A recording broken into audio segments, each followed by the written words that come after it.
Hai guys, balik lagi bareng Bro. Halo. Video kali ini kita mau bahas tentang properti. Jadi, sekarang kan suku bunga udah tinggi nih ya. Ya. Di luar negeri, di Amerika khususnya, terus Indonesia. Terus kita mau hubungi nih dengan properti. Dengan tingginya suku bunga dan sektor properti dalam investasi itu gimana? Menurut Bro Andri di tahun 2023 ini. Pasti sektor industri properti itu kena imbasnya. Itu udah sangat-sangat pasti ya kan. Karena kalau suku bunga naik, otomatis kredit akan berkurang. Orang akan takut mengambil kredit. Kecuali kalau mau beli cash. Tapi zaman sekarang apa-apa kan kredit. Ya. Kita buka pintu rumah kita ya bunyinya kredit. Itu mungkin belum dikasih kredit. minyak Ya, kan? Jadi apa-apa kredit. Nah, kalau tingkat suku bunga tinggi, otomatis nanti cicilannya akan tinggi gitu. Nah, sektor properti kena imbas. Dan imbas dari tingkat suku bunga naik itu tidak hanya bunganya aja.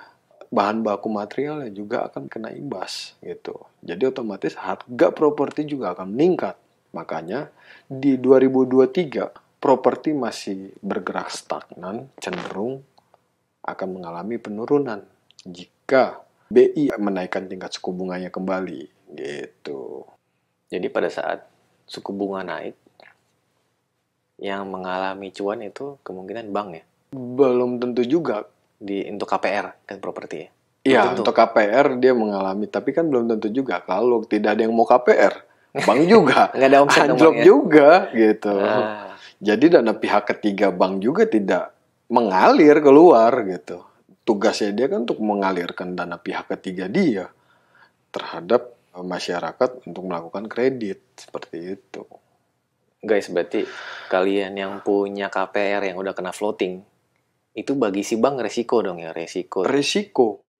Di tahun 2023 akan ada resiko gagal bayar. Itu yang ditakuti oleh bank. Makanya sekarang bank gencar-gencar melakukan penagihan.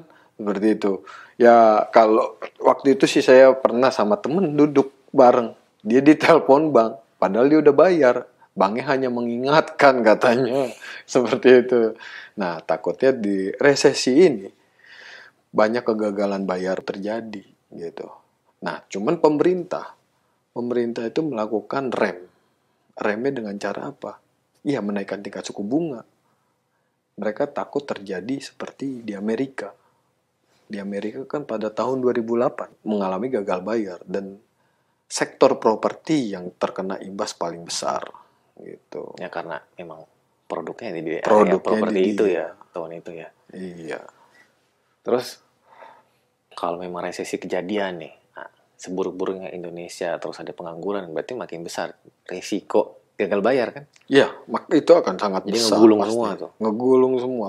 Itu sudah pasti akan resiko gagal bayar karena banyak pengangguran yang sudah mengambil cicilan kredit untuk KPR itu tidak bisa membayar bulan ini karena sudah tidak mempunyai pekerjaan. Otomatis dia mau cari dari mana? Ya paling minta keringanan seperti COVID kemarin ya kan? Restrukturisasi ya. Tapi itu hanya bisa berapa bulan. Kita kan tidak tahu resesi itu selesai kapan. Kayak kita kemarin memperkirakan perang Rusia dan Ukraina itu kita kirakan cuma sebentar. Tapi udah hampir mau setahun mereka berperang. Gitu. Iya, Februari Maret mereka mulai. Bulan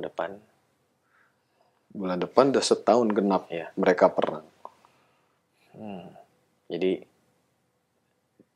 memang sebenarnya walaupun media sering sebut tuh di dalam ketidakpastian, sebenarnya kan masa depan tuh nggak ada yang pasti ya. Iya.